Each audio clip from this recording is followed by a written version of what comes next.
Hey folks, so what we're doing is the good news is we're on our second last assignment, right? Where I said we're only going to post 10. This is number 9 in the Making Your Money Work unit, and it's called Stockpile. Now, we're talking about stocks. We talked about stocks before, and remember, stocks are what you buy when you're buying a piece of a company. When a company is made public, that means that you can buy a piece of that company.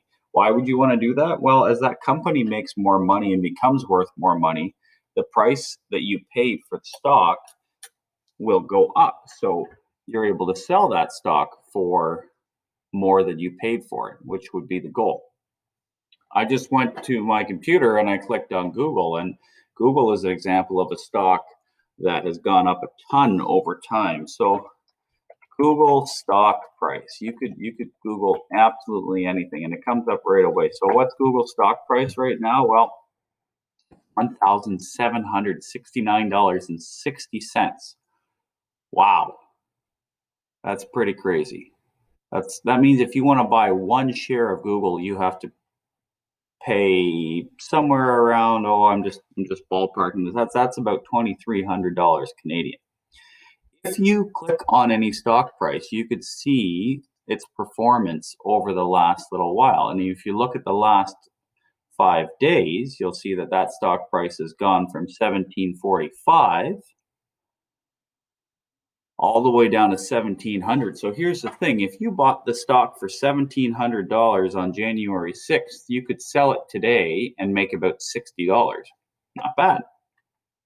If you look over the past 5 years, you'll see that 5 years ago, stock price was about $745 US. So if you bought a piece of Google for $745 in January 2016, and you'd waited, you'll look today and realize you would have over doubled your money. And that's why we want to buy stocks. Now, do I have an extra $2,300 to buy one piece of Google? I do not. Do I wish I'd had money 5 years to buy Google? Yes, I do. The real goal is to take money that you can afford to sort of leave invested for a period of time and try to buy stocks that you think are going to jump up big over time. More advanced investors will try to do short day trading and move money around quickly to make money quickly. But most people are buying stocks with the idea that they'll hold on to it long enough that they'll be worth quite a lot more. You probably know some other companies that are worth a lot. Amazon stock price, it's gone down a little bit today, but look at 5 years. 5 years ago, it was $570. Today, it is $3,000, $3,100, 6 times the amount. So you could have put $500 in 5 years ago, and you would have $3,000 back. So you'd be making $2,500 back if you sold that stock today, which is pretty crazy. If you look at something like BlackBerry, if you've heard of BlackBerry, somebody in your family might have a BlackBerry. It was very, very, very popular. And if you look at the last 5 years, BlackBerry hasn't really changed a whole lot. Well, why? Because BlackBerry is not super popular as a phone. It does go up and down every so often because of their software. It's gone up a little bit lately because they're developing some new software. And I think they're developing software for some self-driving cars. But the reality is, if you look at BlackBerry stock back in 2007, BlackBerry stock was worth $242 Canadian. So if you'd bought BlackBerry stock right then, you'll notice that it fell big time because it turned out they weren't as popular as they used to be. And if you look at the last, that's 7 years, BlackBerry stock's been not worth much. But you could have paid $240 for stock in 2007, and today that stock would be worth $10, which means you lost $230 for every piece of BlackBerry you own. So it's not always good news when you buy stock. Things go up and down over time. That's what they're talking about with this stock portfolio. And a portfolio is something that you build. You buy a bunch of stocks and you hope that most of them increase over value. And you don't just buy one stock, because then you're putting your eggs in one basket, right? And you wouldn't want to do that. So the stockpile assignment. This is the actual assignment, and I'm going to do a couple of those for you. We're going to work through Brittany Pear's stock portfolio, and then I'm going to leave you for Enrique's stocks to do. So there's a couple of things that we're going to look at. Brittany's portfolio, we have the number of shares she owns and the cost per share. So when we are calculating this, we're going to do the number of shares she owns, 200, times the cost per share equals the value of shares. That's a pretty simple calculation. It is multiplying. So 200 times 1736, 3472. So she has stocks worth 3472. And you would do that the same for all of them. You would go comma 150 times 84.52, and that would be the value of her stocks. 100 times $8.40 to get the value of her shares in that company.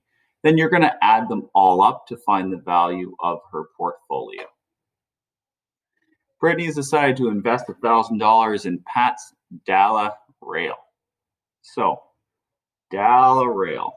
Don't worry if you don't know what these companies are, they're made up. How many shares can she purchase? So, it says a cost per share is $36. So to do a calculation like this, you would have to go $1,000 divided by $36, because this is the amount that she has and this is the price per share. This will tell you how many shares she can buy. $1,000 divided by $36 is 27.7. You can't buy a piece of a share, so we're always going to round that down to 27 shares. Says Brittany would also like to invest another $2,000. She's asked for your assistance. She'd like to invest in a stock which would give her the greatest number of shares. Which stock do you recommend and how many shares? So the greatest number of shares is going to give you, it's going to be the cheapest stock, right? So which one of these is the cheapest? We can see it's this one right here, and I'll leave you to do that calculation. Now, Enrique, let's read through this question together. Decides to invest money in the stock market.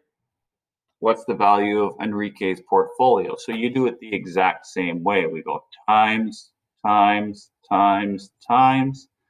We're going to figure this out and find the total value of the portfolio by adding up all of these. So we're going to multiply these together, then we're going to add all those up. Now, it says, whoa, keep this better organized. Every month for 3 months, Enrique checked the newspaper for the prices of his stocks. Over 3 months, he wrote down the prices in the table below. Checking the newspaper. We would not check newspaper. We should probably say checked an app, right? Check the internet for the prices of his stocks. Imagine if you had to look at the newspaper and wait and see. You can see everything live on Google like I just showed you.